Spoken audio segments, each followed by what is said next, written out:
How do you stop binge eating? Now, binge eating is a term that gets thrown around a lot, and it is a clinical diagnosis if somebody has extreme form of it. I had not an extreme form of it, but I was a binge eater from way back, from as early as I can remember. From what I understand, what I've learned about binge eating for myself, and also from reading about it and learning about it, binge eating is when you cannot stop eating. And usually there's a time before that when you aren't eating. And then so you sort of go from these extremes, from one extreme to another. So you aren't eating and then you start eating something and you can't stop eating it. You go back for more and more and more. And that's how it was in my life, where I would make a pan of brownies and I would eat some brownies. This not just brownies, could be chocolate bar, cinnamon buns, cookies, something that I really, really liked. And I would start eating that and I'd have a little bit and I'd go back for more and I'd have a stomach ache and I'd keep eating and I'd eat way past full, way past the body's natural way of saying, okay, stop eating anymore. This is not healthy. This is not right. And I would push past that because I just could not stop myself. So for me, that's how binge eating manifested itself. And so to stop binge eating, the only way that I have learned to stop binge eating is to have these habits in place that I learned while I was losing the 80 pounds, where I have taken out the most amount of carbs, or almost all the carbs that used to tempt me to binge eat. And because they aren't in my life anymore, they aren't in the fridge, they aren't in the cupboards, I don't bake those foods anymore, I don't buy them at the grocery store, I don't order them at the restaurant, those foods are not a part of my life anymore. That is how I have been able to overcome binge eating for specific foods that I could not stop eating. Now, that's very difficult to do for most people, and I could never do it before. In the past, I tried, but I hadn't figured out that sugar addiction, that carb addiction, and the root of that, where it's binging. I could not stop. And I mentioned in another video how I was out on the West Coast a few months ago, house sitting for my daughter. And I bought a chocolate bar, a large chocolate bar, and I ate it in 4 days. And I went and bought another one and I ate it. Like, I was totally on a binge eating chocolate bar, whatever. I was on a binge. And it shocked me that I could still fall into that. But then I realized, why should it shock me? 50 years of being a sugar addict. Why should it shock me that after a year and a half, I can fall back into that? So I just picked myself up, had a few days where I only ate 2 meals or 1 meal, went back to my intermittent fasting, more strict diet again, was very strict about the kind of carbs I was eating, and right away I could get back on track, or within a few days I could get back on track. And another thing actually that I did, I don't think I mentioned this in that other video, where in that same month where I sort of felt like I was on a bit of a vacation because I was away from my normal house. I was, across the country and house sitting and in a new city, and I'd go out every day into the city, take a train. It was really, really fun to be on my own a little bit more. And so I went to a place where my daughter recommended I go to because they had really good waffles. Well, I mean, these waffles were nothing like waffles I'd ever had before. They were really small, or the ones I bought, they were really small. I'm positive it was donut dough that they used. Tasted exactly like donuts, but they were in the shape of a waffle. And they had icing on top, and there was lots of different flavors. Some were like raspberry. One was Earl Grey, and it had like gray icing, which was very weird to see gray icing. And yeah, raspberry, blueberry, chocolate chip. And I thought, okay, well, I'll buy the box of 7 and I bring it home, chopped it into little pieces, put it in the freezer. And I thought, okay, well, either I'll have a few in the next 3 weeks before my daughter and her husband get back, And I started eating 1 and 2 little bites. I mean, I was disciplined in that I didn't just eat one straight. So I thought, okay, I've improved over this last year and a half. I've gotten better at dealing with this sugar addiction, this carb addiction, learning skills and habits to not fall right back into the way I used to after yo-yo dieting.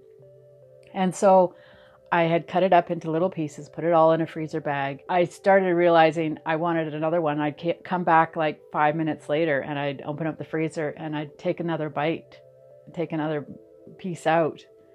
And I did it again and again. And I was like, oh my goodness, I'm doing this exact same thing that I just did with the chocolate bar.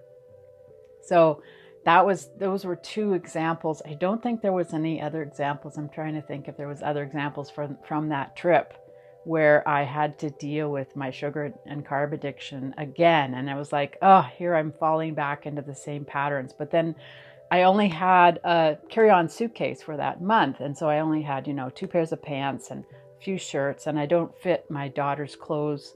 We're not quite this, we're way about the same, but we're not quite the same proportion. So I don't always fit her clothes. And so it was like, I really only have these clothes to fit. I'm not going to go buy another pair of clothes. So I've got to keep my weight where it is so that I can wear these clothes for the rest of the month.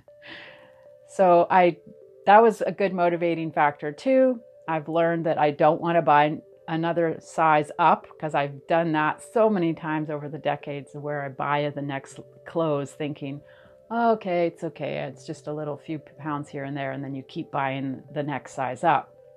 So I didn't want to do that again. So I'm actually wearing the same jeans that I wore a year and a half ago, and it's wonderful. They're tight a little bit, and I'll put on a couple pounds and then I lose the couple pounds, but it's like I can keep it around the same weight, same clothes size. So that's fun. Anyways, so going back to the binge eating. So I did observe myself being a binge eater again with the chocolate and with these little waffle pieces. And the way I stopped it actually with the waffle pieces is I could not stop. They were just like, they were just like a shot of adrenaline to my brain. They tasted so good. They just brought so many memories back of baked goods, of donuts. And I used to make donuts. When I went to cooking college, we used to get there at 6:30 in the morning, and we had to make all the breakfasts. Well, most of the breakfast was eggs and bacon or donuts. So we learned how to make donuts on mass scale for this college. We operated the cafeteria for the college. So I learned how to make donuts way back in high school, and I baked before I went to school. I was baking because my mom was a baker. So I learned how to bake. It's such a part of my life. Baking donuts I've done it many times. And so anyways, and waffles, all of those different foods that I've baked over the years, basically everything you see at Tim Hortons or a donut store or a coffee shop, I've made that stuff and I know how to make it. And it's a habit of eating it, a habit of baking it, all of those things I've had to recover from, get over, grieve the loss of the identity of being a baker, of having that as part of my identity. So the binge eating for baked goods, for chocolate, those things are what draw me, or that I'm the most tempted to binge eat. So going back to what I was saying with these waffle bites, or I cut them into little bites, and I realized I could not stop. And I thought, okay, I've got to be drastic here. And I had a few that I had, thawed in a bowl, because I had put them all in the freezer, put them in a bowl. They were in the fridge. And I thought, I can't stop eating these, and there's got to be a way. So I literally put them in the garbage. Like, I threw them out. And I knew, okay, well, there's a little bit of money I'm throwing out here, but what is going to stop myself? There's nobody else. I have to do this on my own. This is, I have to live with myself no matter which situation I'm in. I have to figure this out. I've got to make this last. And these are all these little ways that my habits, my temptations, my cheat food, whatever you want to call it, I have to figure this out. And when my surroundings are different, I'm in a different city, living in a different house right now, I've got to figure out how to do this. So throwing the waffles away stopped me. And I was able, it was like drastic. I'm throwing this delicious food in the garbage to not tempt myself anymore. And that was very helpful. I realized, okay, I'm not going to eat any more of these. I wanted to save them for my daughter anyways, and because I knew she liked them.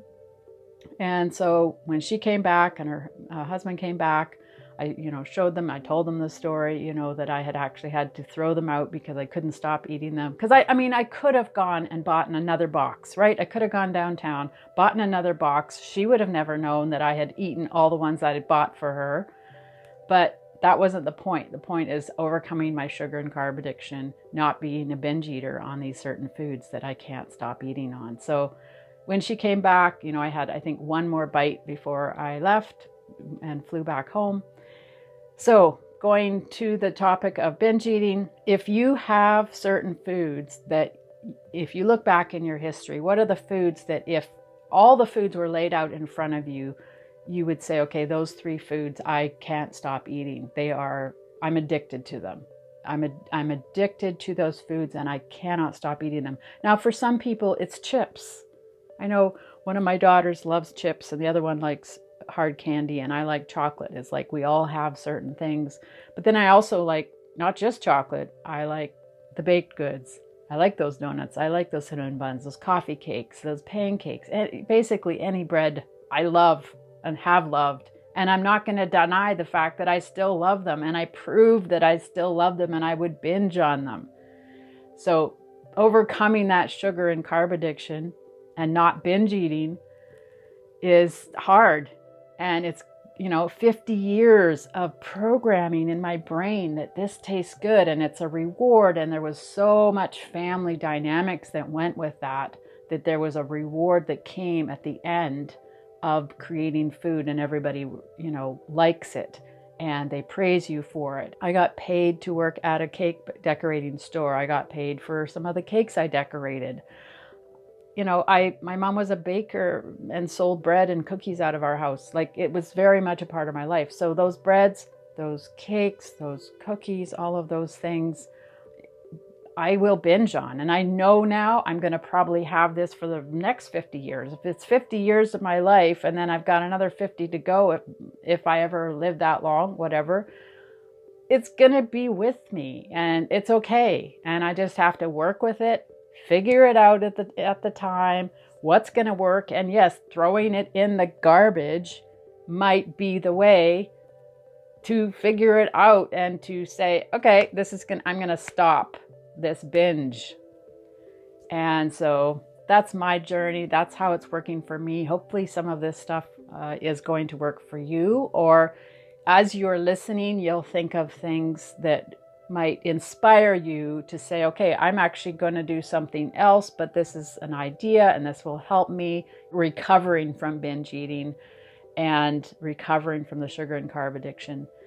Intermittent fasting, I talked about that a tiny bit in here, but those things are so linked for me. The intermittent fasting and the carb and the sugar addiction, to deal with the sugar and carb addiction and to bring in the intermittent fasting, to limit the times I eat, to limit how much I eat, and to limit what I'm eating. All of those things combined help me lose the 80 pounds and is helping me maintain the 80 pounds that I lost. If you like these videos, please subscribe. I'm really excited about how many people are starting to follow my videos and hopefully learn. And I would love to hear if any of you are having success losing weight, having success dealing with the sugar and carb addiction and with binge eating, and any other issues that you're dealing with related to your health. I'm not a doctor, but I've had over 40 years experience dieting, yo-yo dieting, been on tons of diets. So I have that experience, and now I finally discovered a way to maintain weight loss, and it's so exciting, and I just want to share it with everybody. Thanks so much for watching. Bye.